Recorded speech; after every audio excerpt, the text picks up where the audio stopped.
Boa noite, nossos amigos e demais companheiros interessados nos estudos do Espiritismo.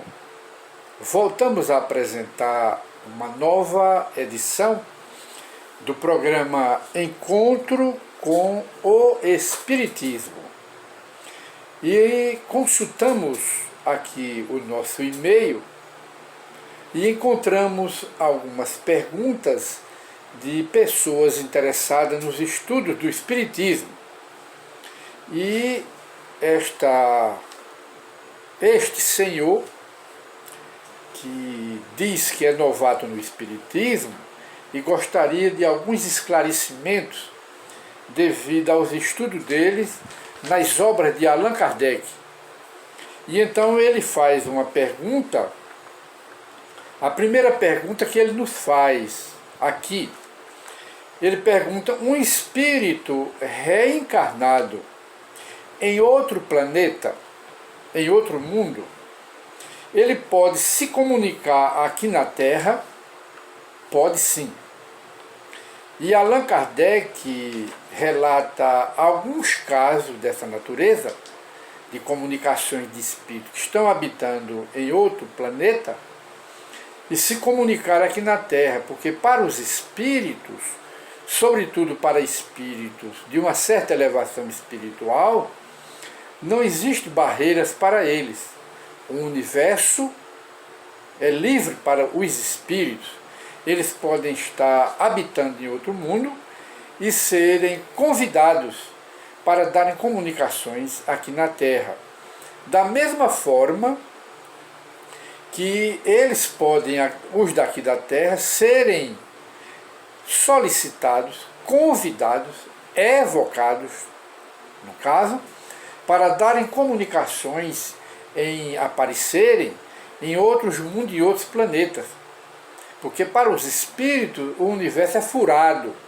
Isso é uma expressão que nós usamos. É furado. Há poucas barreiras para ele. E esta de comunicar-se não é nenhuma barreira. E Allan Kardec expõe um caso desse, entre tantos, na revista Espírita, que nós acabamos de pesquisar, a revista Espírita, em sua edição de maio de 1859. Ele apresenta lá a comunicação de um espírito que aqui na Terra foi aquele grande sábio que viveu 4 séculos e meio antes de Jesus, que lá na Grécia ele recebeu o nome de Diógenes, e ele pregou e exemplificou uma filosofia que era a filosofia que ele ensinava e ele próprio exemplificava, era a de combater o supérfluo e cultivar apenas, fazer o uso só do necessário. Então foi essa filosofia que ele vivenciou naquela época, que ele tomou o nome de Diógenes. Então quem foi esse Diógenes? Diógenes foi um grande sábio daquela época, que viveu uma vida, diríamos assim, como diz a história, de simplicidade. Desprezou todo o supérfluo que ele considerava supérfluo e que muita gente considerava necessário, mas para ele era supérfluo. Ele usava apenas o necessário. E de maneira que ele foi contemporâneo naquela época de Sócrates, de Platão e de Aristóteles, os 3 mais sábios da antiga Grécia. Ele foi contemporâneo dele. Tinha profunda admiração por esse filósofo, mas ele, segundo a história, ele admirava mais o Sócrates. E de maneira que ele tinha uma vida tão simples, esse Diógenes, que se comunicou por chamado, por convite de Allan Kardec para se comunicar. Chama-se a evocação, para se comunicar na Sociedade Espírita de Paris, que Allan Kardec foi o fundador e presidente. E então este Diógenes tinha uma vida muito simples naquela época, na antiga Grécia. Ele morava num tonel. E certa vez, diz a história, que ele foi a uma fonte beber água. Quando lá ele chegou com o caneco dele para beber água. Mas lá encontrou um garoto bebendo água com as mãos, fazia das mãos uma concha e bebia água. Ele então raciocinou: esse garoto tem muito mais do que eu. Jogou o caneco dele fora e foi beber água com as próprias mãos. Esse era o Diógenes, que combatia o supérfluo e usava apenas o necessário. Esta era a base da filosofia dele. E conta-se também que ele andava meio-dia em ponto com uma lanterna acesa, era equivalente a um candeeiro, meio-dia em ponto. E as criaturas que o encontravam pela rua de Atenas, aí perguntava a Diógenes: por que você, ao meio-dia, à luz do sol, por que você anda com a lanterna? Ele respondia: procurando um homem honesto, mostrando, não é, que não havia homem honesto. Ele estava procurando meio-dia em tempo com o candeeiro aceso, que era a lanterna.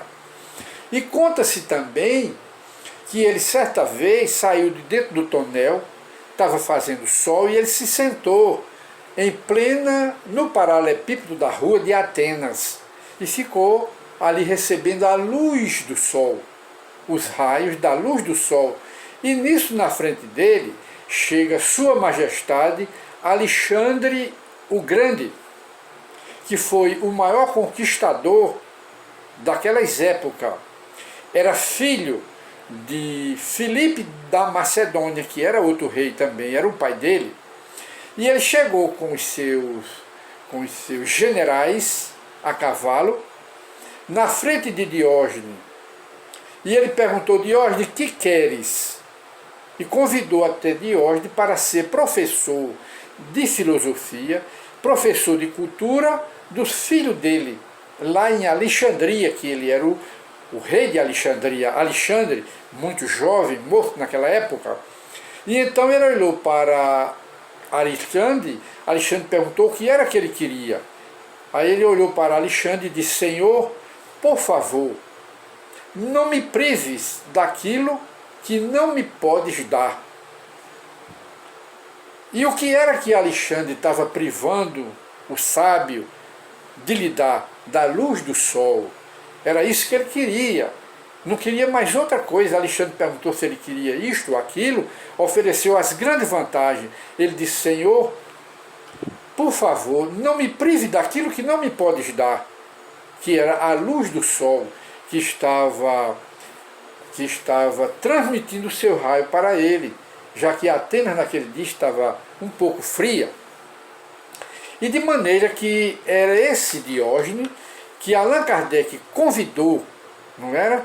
Que ele estava habitando em outro mundo e o convidou para dar comunicação naquela época. E então esperamos atender a pergunta do nosso irmão, que é: pode um espírito que habita em outro planeta, pode ser convidado para se comunicar aqui na Terra em uma sessão espírita? Em qualquer sessão, pode sim. A comunicação pode ocorrer. E há muitos casos que Allan Kardec cita na sua revista, que são 12 volumes. E outra pergunta do mesmo cidadão, que é interessado no Espiritismo. Ele pergunta, Deus é um ser ou é um espírito? Deus nem é um ser e nem é um espírito. Deus é o que está na primeira pergunta de Allan Kardec do Livro dos Espíritos.